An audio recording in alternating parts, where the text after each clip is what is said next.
Hey everybody, welcome to this episode of Caregiver Coffee presented by COAST, the Council on Aging in St. Tammany. My name is Matt Estrad. I'm a gerontologist in the greater New Orleans area, and I come to you every Monday since the beginning of June at 12 noon for about 10 to 15 minutes, and we talk about different caregiver and aging types of issues and questions. I always welcome you to send in questions here live while we're talking because they will pop up for me. And you can also email me questions ahead of time for me to do a little research or preparation on, and I'll get back, I'll answer them here live on the talk. So I don't have any questions right now from anybody, but what I thought I would do today is talk about the common signs of dementia. Now, what is dementia? Now, dementia is a word that is sometimes used interchangeably or in place of the word Alzheimer's. So, but let me kind of tell you the difference between all these. So, dementia you can think of as a group of symptoms that include some of the things that I'll talk about today. Actually, I don't want to get into the signs yet, but it's a group of signs and symptoms that I'm going to talk about today.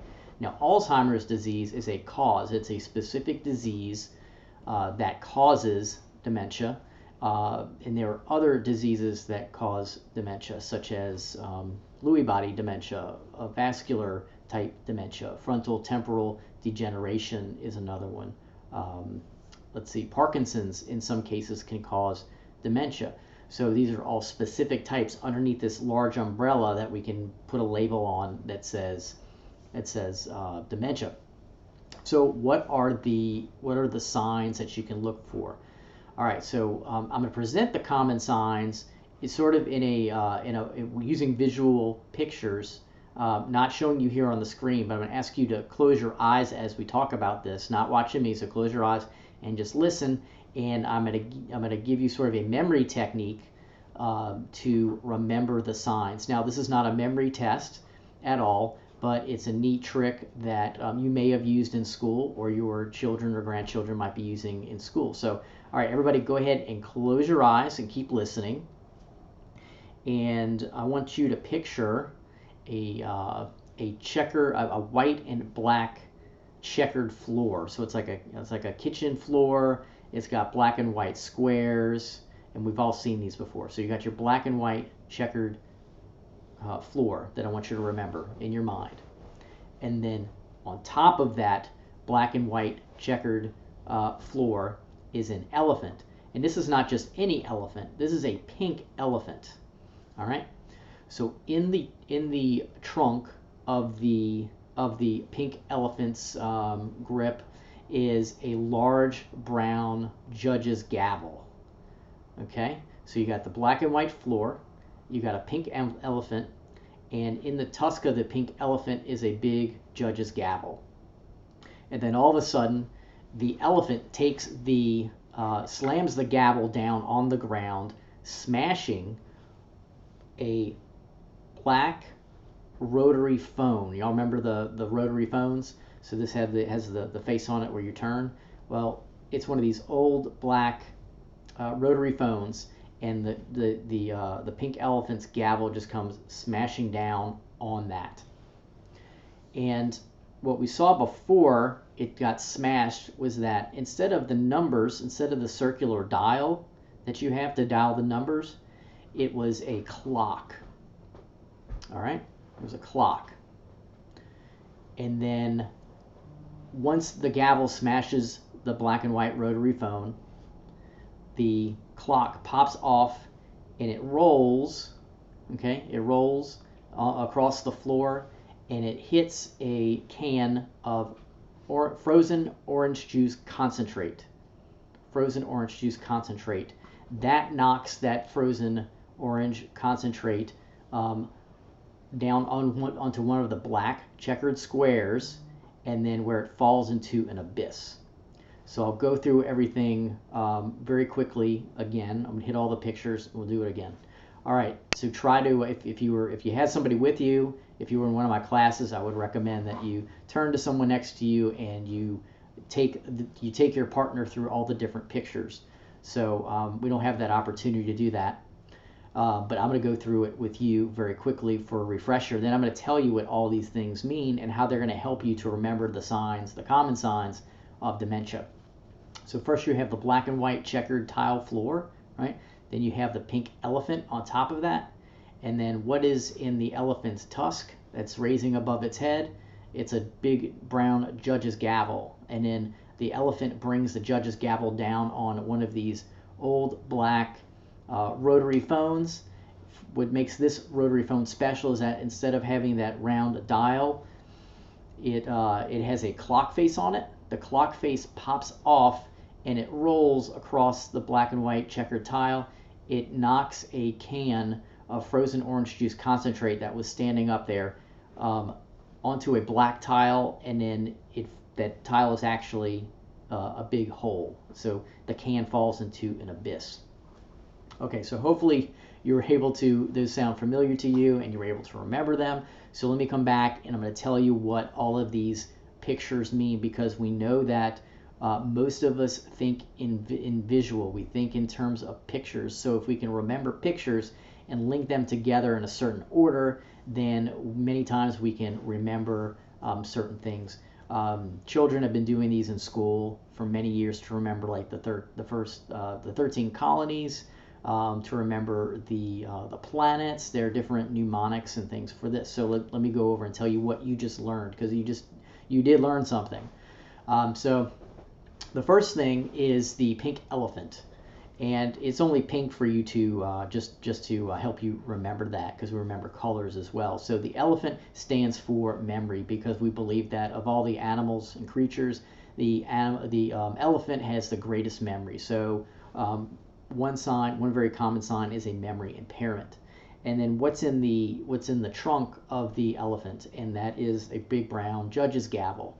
And in dementia, many times someone has an impaired judgment. They're not able to make the proper decisions that we normally would when we're cognitively all there, not impaired. So then the elephant brings the gavel down onto the phone. This phone represents communication. That can be verbal communication, being able to find the right words and be able to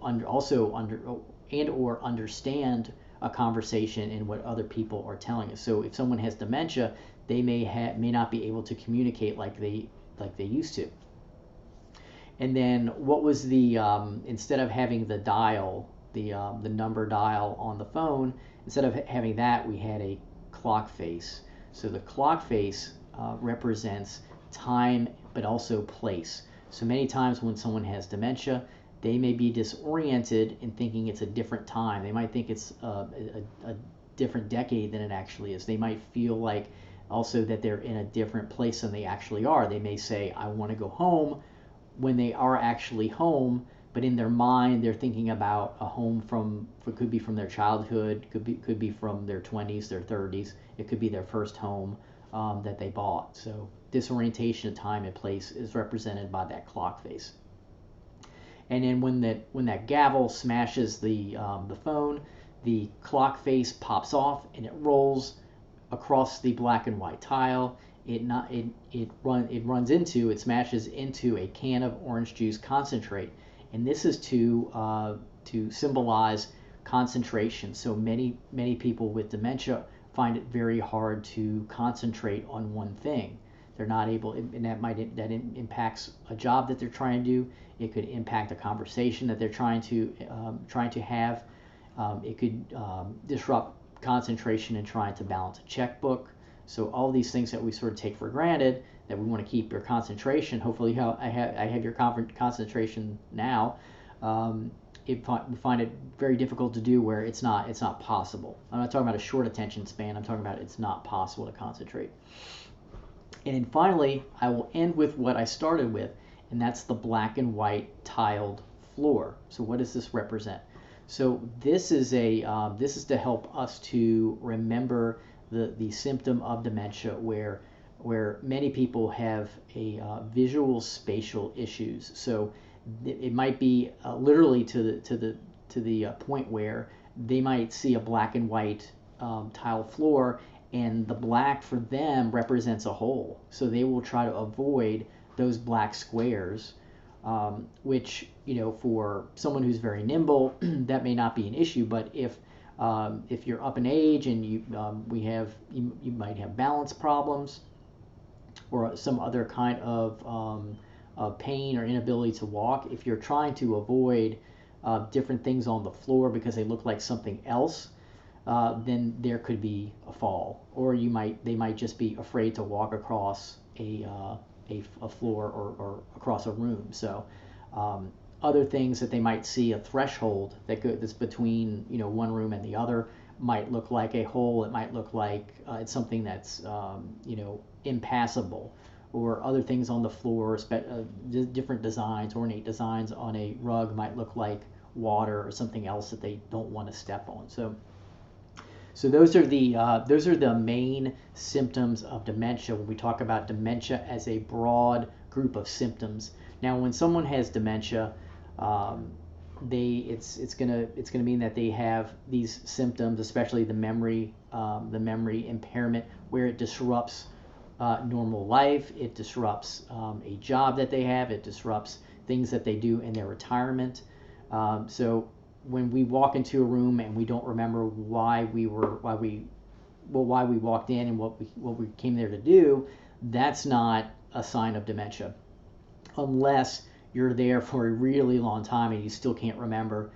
Many times, if you lose your keys, that's not a sign of dementia. But if you eventually find it, you remember where you placed it. So we're talking about where these symptoms are to a point where they're disrupting life or work or leisure, retirement, etc. So if you have any concerns about memory impairment, I encourage you to talk to your primary care physician. You can always go to a neurologist, but I find it best and even easier to access your primary care physician, and they can ask questions. They can even give you cognitive assessments to see if what you're describing is actually something to be concerned about. But it is important to do that as soon as you can, so that you can start.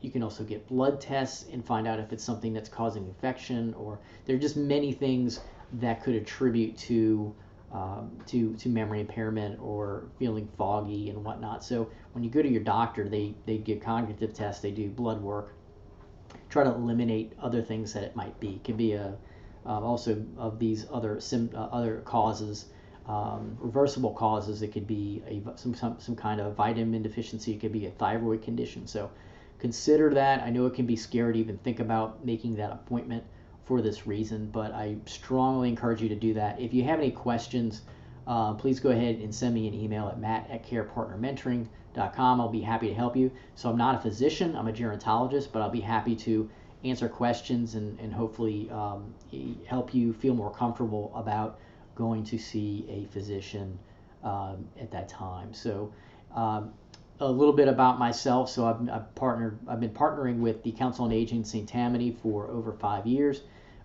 facilitating their caregiver support groups at least 4 Tuesdays a month for 5.5 years, as I mentioned. And we meet on Tuesdays. Since March, when the senior activity centers closed down for the pandemic, we've always continued these on phone and a Zoom platform, so people can call in just using their phone, or they can get on their computer or their smartphone, and they can see me and we can see them. So it's whatever you're comfortable with. But we encourage you, if you're a caregiver or even if you're just a family member of somebody that needs care, whether it's dementia related or not, if they're older and you're a caregiver or you're a family member, we encourage you to call in so we can talk about questions you may have and provide the support from the other caregivers that are currently doing it, or they've been caregivers before. So I hope that this episode of Caregiver Coffee has been helpful for you. It's always good to know these signs of dementia that, again, are caused by Alzheimer's and other types of diseases. So when you say the word dementia, it's going to catch all of these diseases at once. So it's more of just a general term, like I said. So anyway, I hope that is helpful. Please feel feel free to reach out with more questions about dementia or aging, about the support groups. I'll be happy to get back with you. So anyway, until next Monday, stay safe, take care, and I'll be with you then. Bye.